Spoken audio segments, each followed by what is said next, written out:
வணக்கம் ரீமர்ஸ், நான் தான் ஒரு ட்ரீம் சேஞ்சர். இந்த வீடியோவில் நம்ம ஒன் பீஸ் சாப்டர் 111, 200, 113 தாங்க பார்க்க போகிறோம். நான் ஏற்கனவே 112 சாப்டர் போடலாம் தான் பார்த்த ஒரு வீடியோவா. பட் அந்த சாப்டர் எனக்கு எக்ஸ்பெக்ட் பண்ண அளவுக்கு ரொம்ப பெருசாகவும் இல்லை. ஸோ அதனால தான் அந்த வீடியோ மேக் பண்ணல. ஸோ சாப்டர் 113 வந்ததுக்கப்புறம் சேர்த்து போட்டுக்கலாம்னு முடிவு பண்ணிட்டு அதனால தான் விட்டுட்டேன்.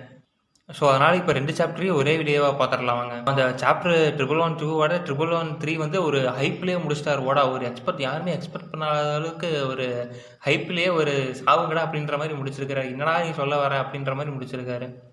சரி வாங்க சாப்டருக்குள்ளே போகலாம். நஸ்டீரோ அந்த 5 ஒருத்தன் நஸ்டீரோ என்ன பண்ணுவான்னா, இருக்கிற எல்லா மாத்திரையும் மொத்த பசவிஸ்டாவுமே அவன் டிஃபீட் பண்ணிடுவான்.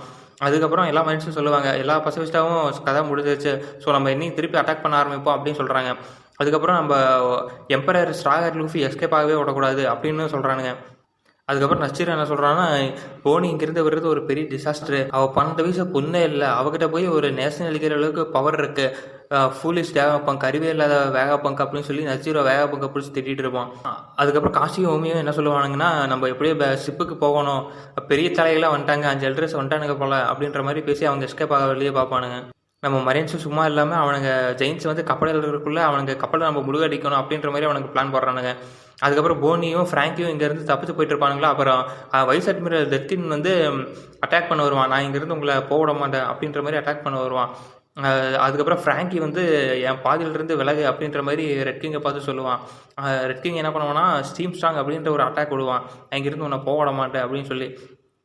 ஆனால் ஃப்ராங்க் வந்து ரைட் அப்படின்ற ஒரு அட்டாக் விடுவான் பாருங்க. அந்த ரெட் கிங்கோட மூஞ்சி வந்து அப்படியே பேத்துக்கிட்டு போய் ரத்தம்லாம் தெரிவிக்கும், அங்கேயே அவன் நாக் டவுன் ஆயிடுவான். அதுக்கப்புறம் இன்னொரு வைஸ் அட்மிரல் பம்ப்சிங்கிறவன் என்ன பண்ணுவான்னா, நான் இங்கேருந்து அந்த என்னோட பசிபிஸ்டா வெப்பனை எடுத்துகிட்டு போக விட மாட்டேன் அப்படின்ற மாதிரி சொல்லுவான் போனிக்கிட்ட. போனி இருந்துக்கிட்டு டென்ஷன் ஆயிடுவான், அது ஒன்றும் உங்கள் வெப்பன் இல்லை, அது என்னோட அப்பா, அவர் மட்டும் இல்லாமல் அவர் என்னோட ஹீரோ அப்படின்ற மாதிரி சொல்லி அந்த பம்ப்ஸ்கே என்ன பண்ணுவான்னா, சின்ன குழந்தையாக மாற்றிட்டு ஒரே அடி தான், ஒரே கிக்கு, அவன் பறந்து போய் விழுந்துருவான், வாய் ஃபுல்லாக ரத்தம். நெக்ஸ்ட்டு காட்சி வந்து யாருக்கும் அந்த 5 ஒருத்த மார்ஸ் இருக்கான்ல, அவங்க 2 பேத்துக்கிட்டையும் காட்சி நகருது. வேகப்பங்க் டெலிகாஸ்ட்டுக்கு என்ன வந்து 4 நிமிஷம் தான் இருக்குது, 2 பேரும் பேசிகிட்டு இருக்கிறாங்க இந்த ரூமை அப்படின்ற மாதிரி. இல்லை அப்படின்ற மாதிரி இந்த ரூமாக தான் இருக்கணும், பட் இங்கே டென்டன் மூசி இல்லை அப்படின்ற மாதிரியும் யாருக்கு சொல்கிறான். அதுக்கப்புறம் மார்ஸ் கோவம் வந்து அந்த இடத்தையே பிளாஸ்ட் பண்ணுறான். அதுக்கு யாருக்கு இருந்துக்கிட்டே இரு நீ வாட்டுக்கு ஏதாவது பண்ணிடாத, இந்த மாதிரி ஏதாவது பண்ணினா, ஏன்னா இங்கே பி பிளாக்ல வந்து 2nd ஃப்ளோரில் வெப்பன்லாம் இருக்குது, அது மட்டும் இல்லாமல் சி பிளாக்ல வந்து 3rd ஃப்ளோரில் நிறையா ஹை ப்ரெஷரில் கேஸ்லாம் இருக்குது, நீ ஏதாவது ஒன்று வெடிக்க வச்சா கூட அது இந்த மொத்த இடமே வெடிச்சிடும், அப்புறம் பங்க் ரெக்கார்ட்ஸ்லாம் எல்லாமே அழிஞ்சு போயிடும், ஸோ அதனால் எதுவும் பண்ணாத அப்படின்ற மாதிரி சொல்கிறான். ஒரு வேளை நான் இப்போ வந்து ஸ்டெல்லாவாக இருந்தால் நான் அது எங்கே மறைச்சி வச்சுருப்பேன், ஏதாவது எங்கேயாவது ஒரு இடத்துல நான் மறைச்சி வச்சுருப்பேன், ஆனால் அது எங்கேயும் தான் எனக்கு தெரியல அப்படின்ற மாதிரி யாருக்கு சொல்கிறான். நீங்கள் எல்லா சேட்டலைட்டும் ஒன்றா லிங்க்கில் தான் இருப்பீங்க, ஸோ யோசிச்சு பாரு, கரெக்டு தான், பட் அதில் இப்போது ஒரு பிரச்சனை இருக்குது. அப்புறம் மார்க்ஸுக்கு வந்து ஒரு வாய்ஸ் கேட்க ஆரம்பிக்கும், எங்கன்னா பங்கு ரெக்கார்ட்ஸ்லேருந்து வாய்ஸ் கேட்க ஆரம்பிக்கும். யாருக்கிட்ட சொல்லுவான், இந்த மாதிரி வாய்ஸ் கேட்குது டிஃப்ரெண்ட்டாக, அதுக்கு வந்து பங்க் ரெக்கார்ட்ஸ்லேருந்து வாய்ஸ் கேட்குதா, மேபி டென்டன் மூசி கூட அங்கே இருக்கலாம், நாங்கள் இப்போ அந்த டென்டன் மூசி எப்படி இருக்குன்னா, நாங்கள் இப்போ ரீசெண்டாக தான் கிரியேட் பண்ணோம், பார்க்க ட்ரையாங்கிள் ஷேப்பில் இருக்கும் அப்படின்ற மாதிரி அவள் கை சிம்பிள் பார்ப்போம், ஒன்றுமே இலுமினாட்டி சிம்பிள் மாதிரி வைப்பா. பட்டு வாயாலே சொல்லியிருக்கலாம், பட் அதை வேறு ட்ரையாங்கிள் ஷேப்பில் அந்த மாதிரி பிக்சரிங் காமிச்சிருப்பாங்க. ஏன்னா இவனுக்கு 5 ட்ரெஸ் பார்க்க அப்படி இலுமினாட்டி மாதிரி தானே, சைலண்ட்டாக இருப்பானுங்க, இலுமினாட்டி மாதிரி தானே காமிச்சிட்டு இருக்கிறாங்க இந்த ஒன் பீஸில். ஒருவேளை அதை மென்ஷன் பண்ணுறாங்களோ இல்லையோ. அதுக்கப்புறம் மார்ஸ் வந்து எங்கே என்ட்ரன்ஸ் இருக்குது அப்படின்னு கேட்பான். அதுக்கப்புறம் யாருக்கு வந்து வெளியே காமிச்சுட்டு அவனை அனுப்பி வைப்பான். அப்படியே காட்சி வந்து இங்கே சசியும் இவன் காக்கு இருக்கான்ல, அவங்க 2 பேத்துக்கிட்டே வருது. காக்கு வந்து அவன் பாட்டுக்கு படுத்து கிடப்பான், பெரிய இன்ஜூரியாக இருக்கும்ல, ஸோ அதனால் கட்டி போட்டு வச்சுருப்பாங்க. அப்புறம் சசி வந்து பார்த்துட்டு இருப்பான், நல்ல வேலை அந்த 5 ட்ரெஸ் வந்து வந்துட்டு போனால் இங்கே பார்க்கலன்னு நினைக்கிறேன் அப்படின்னு மட்டும் 2 பேரும் பேசிகிட்டு இருப்பாங்க. காக்கு சொல்லுவான், ஏன்னா ப்ளூ கலரில் ஃபிலிம்ஸில் ரொம்ப கொடூரமான மான்ஸ்டராக இருக்குது, ஒருவேளை 5 ட்ரெஸ்ஸில் ஒருத்தனாக இருப்பானோ அப்படின்ற மாதிரி காக்கு சொல்கிறான். காக்கு என்ன மென்ஷன் பண்ணுறான்னா, ப்ளூ ஃப்ளேம்னு சொல்கிறான் அந்த மான்ஸ்டரை. ஒருவேளை மாஸ் வந்து ப்ளூ ஃப்ளேமில் இருக்கிறானோ, அவன் கலர் என்ன நம்ம கலர் பேனல்லே இன்னும் பார்க்கல, ஸோ வந்தால் தான் தெரியும். அது மட்டும் இல்லாமல் மார்ஸுக்கு வந்து ஒரு ஃபயர் அபிலிட்டி கூட இருக்குதுன்னு நினைக்கிறேன், ஏன்னா அவன் அந்த இடத்த டெஸ்ட்ராய் பண்ணதாகட்டும், இப்போ காக்கு வந்து ப்ளூ ஃப்ளேம்னு வேறு சொல்கிறான், அதனால் மேபி ஃபயர் எபிலிட்டி கூட இருந்தாலும் இருக்கலாம். அதுக்கப்புறம் சசி என்ன சொல்கிறான்னா, எனக்கு இங்கே இருந்து முடிக்க வேண்டிய கடமை இருக்குது அப்படின்ற மாதிரி அவன் சொல்லுவான். என்ன சொல்கிறான்னா, அந்த பேரியர் வந்து ஓப்பன் பண்ணுறது தான், இங்கேருந்து ஓப்பன் பண்ணுற மாதிரி தான் நம்ம ஸ்ட்ராகட் வந்து இங்கேருந்து தப்பிச்சு போக முடியும். அதுக்கப்புறம் நம்ம நாமி வந்து கேட்குறான், நம்ம சசி வந்து இங்கே விட்டுட்டு போகிறது நல்லதா அப்படின்ற மாதிரி கேட்குறான். அதுக்கு எடிசனும் இப்போதைக்கு நம்மளுக்கு வேறு வழி இல்லை, ஒத்தியால் தான் நம்ம இந்த பேரியர் ஓப்பன் பண்ண முடியும், நீங்களாம் தப்பிக்க முடியும், ஸோ அதனால் ஒன்றும் பிரச்சனை இல்லை அப்படின்ற மாதிரி எடிசன் சொல்கிறான். ஸோ அதனால் ராபினும் கேட்குறா, இங்கேருந்து நம்ம அப்படியே பறந்து போனாலும் இந்த ஷிப்பு கிராஷ் ஆகாதா, 100% கிராஷ் ஆக வாய்ப்பு இருக்குது அப்படின்ற மாதிரி எடிசன் கிட்டே கேட்குறான் நம்ம ராபின். கரெக்டு தான், பட் என் கால்குலேஷன் படி நான் நிறைய போட்டு பார்த்துருக்குறேன், அதனால் எதுவும் 100% சொல்ல முடியாது. ஸோ அப்படின்னு சொல்லிட்டு எடிசனே அங்கேருந்து ஜம்ப் பண்ண ஆரம்பிப்பான். எவ்வளோ அளவுக்கு டேமேஜ் இருக்கும் அப்படின்னு சொல்லி அவனே ஜம்ப் பண்ணி எக்ஸ்பிளைன் பண்ண ஆரம்பிக்கிறான். அப்புறம் ஊசாப் கத்துறான், எப்படியாவது நம்ம கூடாம்பெஸ்ட்டை வந்து ஒரு தாட்டி லான்ச் லோட் பண்ணும்போது நம்ம ஜிம்பேவும் ஜோரும் வந்துடுவாங்க, ஸோ அவனுக்கு வந்தால் வேலை ஈஸியாக முடிஞ்சிடும், நம்ம தப்பிக்கிறதுக்கும் ஈஸியாகிடும், சீக்கிரம் தப்பிச்சிடலாம் அப்படின்ற மாதிரியும் ஊசாப் சொல்கிறான். நெக்ஸ்ட்டு வந்து லூஃபி ஃபைட் பண்ணுற இடத்துக்கு காமிக்கிறாங்க. அங்கே வந்து ஜெயின்ட்டு வாமா மாறினால அந்த எல்ட்ரு, அவன் என்ன பண்ணுறான்னா அவன் சுற்றி இருக்கிற எல்லா இடத்தையும் அப்படியே சக் பண்ண ஆரம்பிக்கிறான், வாய்க்குள்ளே உறிஞ்ச ஆரம்பிக்கிறான். அதுக்கப்புறம் ஜெயின்ட்டு லூஃபிலாம் ஓட பார்ப்பாங்க, அவங்களால ஓடவே முடியாது. ஸோ அதுக்கப்புறம் லூஃபி என்ன பண்ணுவான்னா, அங்கே இருக்கிற பில்டிங் எடுத்துகிட்டு உனக்கு ரொம்ப பசிக்குது தானே, இந்த பில்டிங்கை சாப்பிட்ணுன்னு சொல்லிட்டு பில்டிங்கை எடுத்து தட்டி விட்டுருவான். அந்த பில்டிங்கை வந்து இந்த எல்லரோட வாய்க்குள்ளேயே போயிடும். அதுக்கப்புறம் அந்த வாங்கத்தலையம் போய் டேமேஜ் ஆகி விழுந்துருவான். அதுக்கப்புறம் எல்லாம் ஃப்ரீயாக எஸ்கேப் ஆக ஆரம்பிச்சிருவாங்க. அதுக்கப்புறம் நம்ம லூஃபியோட கீர் 5யோட டைம் அவுட் முடிஞ்சிருமா, ஸோ அவன் பார்க்க வயசானவன் மாதிரி தெரியும். இதை பார்த்துட்டு நம்ம 2 ஜெயின்ஸ் என்ன சொல்லுவாங்கன்னா, என்ன நீ ரொம்ப வயசானவன் மாதிரி தெரிகிற ஸ்டாகட் அப்படின்ற மாதிரி சொல்லுவான். அதுக்கு லூஃபி எனக்கு ரொம்ப பசிக்குது அப்படின்ற மாதிரியும் கேட்பான், எனர்ஜியெல்லாம் போயிடுச்சு, அவன் சாப்பிட்டதெல்லாம் அந்த கீர் 5க்கே செலவாயிருச்சு அப்படின்ற மாதிரி சொல்லுவான். அதுக்கப்புறம் ஜெயின்ஸ் என்ன பண்ணுவாங்கன்னா, ஹக்காரி அப்படின்னு சொல்லிட்டு அவங்க ஃபுட் எடுத்து கொடுப்பாங்க. அது என்ன ஃபுட்னா ஷார்க்கோட மீல். ஸோ அதை எடுத்து லூஃபி கொடுப்பாங்க. ஆனால் சாப்பிட்டு கொஞ்சம் கேவலமாக தான் இருக்குது அப்படின்னு சொல்லிட்டு, பரவாயில்ல எனக்கு இது ரொம்ப எனர்ஜியாக இருக்குன்னு சொல்லிட்டு லூஃபி பழையபடியே மாறிடுவான். நெக்ஸ்ட் அந்த இடத்துக்கு வந்து மெர்க்குரி வந்து அட்டாக் பண்ணலான்னு அப்படின்னு சொல்லிட்டு 2 ஜெயின்ஸ் அட்டாக் பண்ண வருவான். அப்புறம் லூஃபி பார்த்துட்டு ரெட் ராக்குன்னு ஒரு அட்டாக் விடுவான் பாருங்க மெர்க்குரி மண்டையில். ஆனால் அவனுக்கு வந்து கை வலிக்க ஆரம்பிச்சிடும், ஏன்னா அவனோட மெர்க்குரியோட ஹெட் வந்து அவ்வளோவுக்கு ஸ்ட்ராங்காக இருக்கும். லூஃபி அடிச்சுட்டு ஐயோ கை போச்சு அப்படின்னு சொல்லிட்டு அவன் கையை பார்க்கணும் துடிச்சிட்டு இருக்கும் வழியால், அந்த மாதிரி காமிச்சிருப்பாங்க. சூப்பராக இருக்கும், கத்துவான் வேற இதுக்கு. இதுலேயே தெரியுது மெர்க்குரி வந்து ரொம்பவே ஸ்ட்ராங்கானவன், ரொம்பவே டியூரபிலிட்டி போல் எல்லாத்தையும் தாங்க முடியுது. நெக்ஸ்ட் ஸ்டார்டன் வந்து என்ன பண்ண வரான்னா, அவன் வந்து லேபோ ஸ்டேடியம் பேக் என்ட்ரன்ஸ் இருக்குதுல்ல, அங்கே க்ளவுட் மேலே ஏறி வந்துடுவான். நம்ம நாமி ஊசாப்பு ராபின் இருக்கிற இடத்துக்கு அவன் பாட்டுக்கு ஏறி வந்துடுவான். அதே மாதிரி நச்சீரோ என்ன பண்ணுவான்னா, பானி இருக்கிற இடத்துக்கு வருவான். பானியும் ஃப்ராங்கி தப்பிச்சு போயிட்டு இருப்பாங்களே, அந்த இடத்துக்கு வந்து பானியை ஸ்டாப் பண்ணுறதுக்காக வந்துடுவான். அப்புறம் மார்ஸும் அவன் வந்து பங்க்ராகாட்ஸ்குள்ளே உள்ளே நுழைஞ்சிருவான். அவன் பாட்டுக்கு நடந்து போயிட்டு இருப்பான்.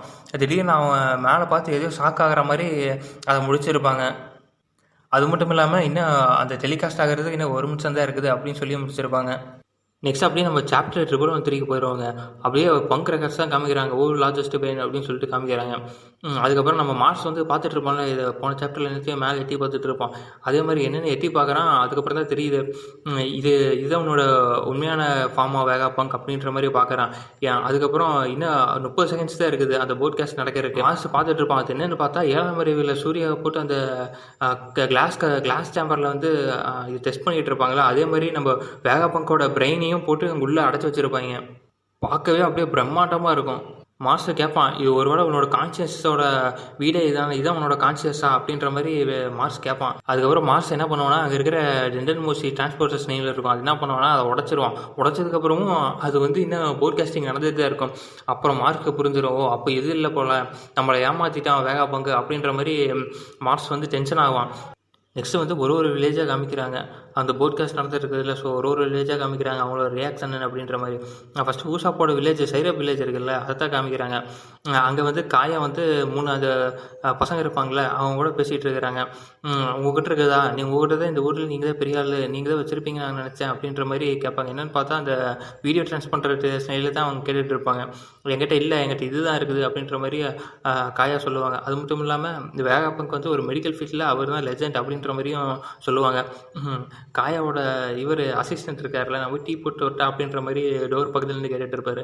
நெக்ஸ்ட்டு ட்வின் கேப்பையும் காமிப்பாங்க. நம்ம கோல்டி ராஜரோட க்ரூமேட் இருப்பான்ல, லப்புனோட இருப்பான்ல, அவனையும் காமிக்கிறான். அவன் கூலாவுக்கு வந்து அந்த நியூஸை கேட்டுட்டு இருப்பான். அதுக்கப்புறம் வேகாப்பங்கோட ஹோம் டவுனையும் காமிப்பாங்க, ஃபியூச்சரிஸ்டிக் ஐலாண்ட் ஆஃப் பால்டிமோர், அதையும் காமிப்பாங்க.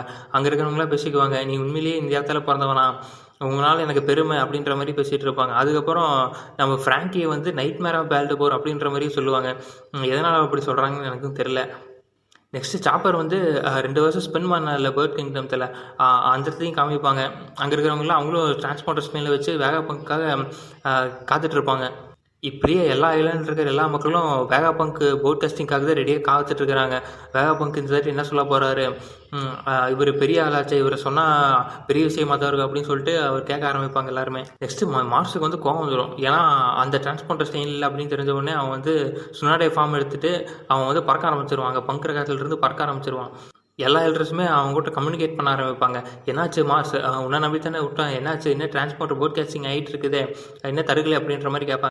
அந்த டேம் வேகப்பங்க ரொம்பவே கடுப்பாத்துறான் நம்மள. நான் ரொம்பவே தெளிவாக இருக்கிறான், என்னால் இது என்ன போட்காஸ்டிங் நடக்கிற இடத்த கண்டே பிடிக்க முடியல, நான் பேசாமல் மொத்த இடத்தையும் அழிச்சிடலான்னு இருக்கிறேன் அப்படின்ற மாதிரி மாஸ் கடுப்பாய் சொல்லுவான்.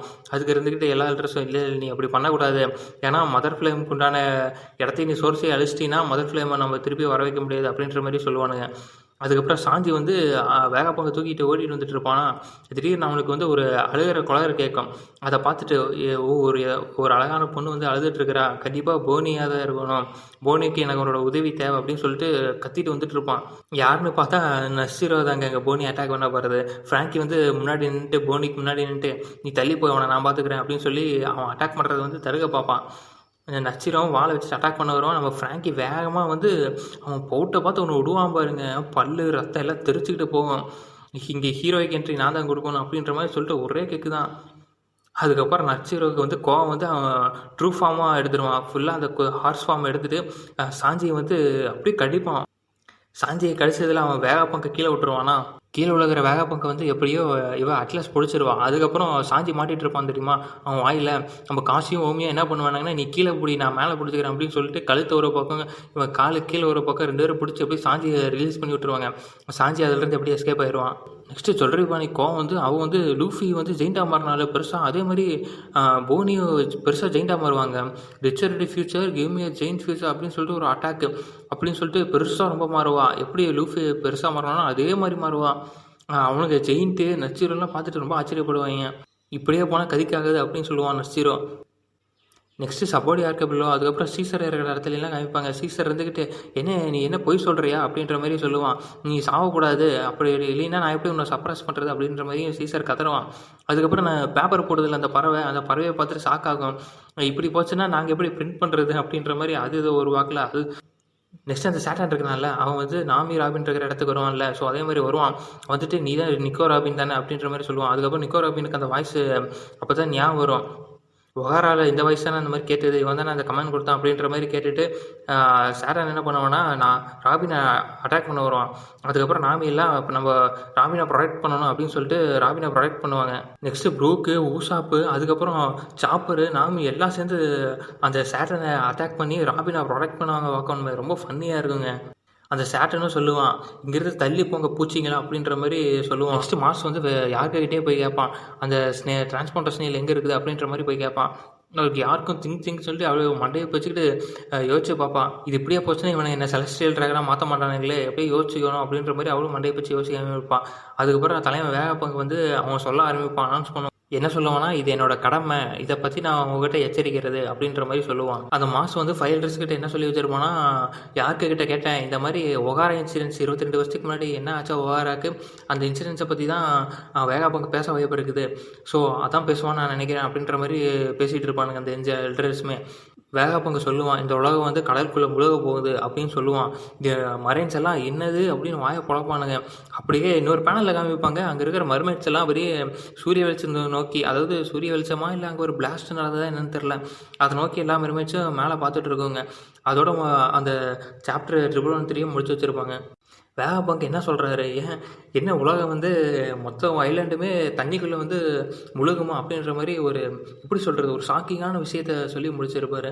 அவர் ஏன் அப்படி சொல்கிறாருன்னு யாருக்கும் தெரியல. அதனால் நம்ம என்ன நினச்சோம்னா, ஒரு வேளை கார்வெளியில் நடந்த இன்சிடென்ட்டு இல்லைன்னா செலஸ்டியல் ட்ராகனை பற்றி உண்மை, இந்த எல்டர்ஸை பற்றி உண்மை ஏதாவது சொல்லுவாருன்னு பார்த்தா, இவர் என்றமோ சம்மந்தமே இல்லாமல் அந்த உலகம் வந்து முழுக போகுது அப்படின்ற மாதிரி புதுசாக யாருமே எக்ஸ்பெக்ட் பண்ணாததை வந்து அங்கே சொல்லியிருக்கிறாரு. இப்போயே தெரிஞ்சிருக்கும், எல்லா ஃபேன் தேரியுமே புஷ்ஷாக இருக்குன்னு நினைக்கிறேன். ஓடகிட்ட பிடிச்ச விஷயமே இதாங்க. அதாவது நம்ம ஒண்ணு எக்ஸ்பெக்ட் பண்ணி வச்சிருப்போம். நல்லா மூளைய பிச்சுக்கிட்டு இத்தன தியரி உருவாக்கி வச்சிருப்போம். ஆனா, அது எந்த தியரியுமே இல்லடா. நான் புதுசா ஒண்ணு சொல்லுவேனான்னு சொல்லி அவரு ஒண்ணு சொல்லுவாரு வாக்கோன்னு. அது ட்விஸ்ட்டா இருக்கும். பெரிய ட்விஸ்ட்டோட முடிச்சு வச்சிருக்காரு. அடுத்த சாப்டர் பார்த்தா தான் தெரியும். ஏன் இப்படி சொல்றாருன்னுங்கிறது. சரி ஓகே ட்ரீமர்ஸ். எனக்கு சாப்டர் 1, 2வோட இந்த சாப்டர் வந்து ரொம்பவே நல்லா இருந்தது. ரொம்ப ட்விஸ்ட்டோட முடிச்சிருப்பாங்க. அதே மாரி ஸ்ட்ரா ஹேட்ஸ்ல என்ன பண்றானுங்கன்னே தெரியல. அந்த 5 எல்டர்ஸும் அடி வாங்கிட்டு இருக்கிறானுங்க. ஒருத்தன்றானா இப்போ ஒரு எல்டர போட்டு பல்ல உடைக்கிறான். இன்னொருத்தங்க 5 பேரும் சேர்ந்து சேட்டனை போட்டு அடிச்சிட்டு இருக்கிறாய்ங்க. இன்னொருத்தன்றானா பில்டிங் வச்சு வாய்க்குள்ள போட்டுட்டு இருக்கிறான். ஆனா எல்டரை வச்சு நல்லா ஃபன் பண்ணிட்டு இருக்கிறாங்க ஸ்ட்ரா ஹேட். அது மட்டும் நல்லா தெரியுது. சரி ஓகே ட்ரீமர்ஸ், நான் உங்களை அடுத்த வீடியோவில் சந்திக்கிறேன்.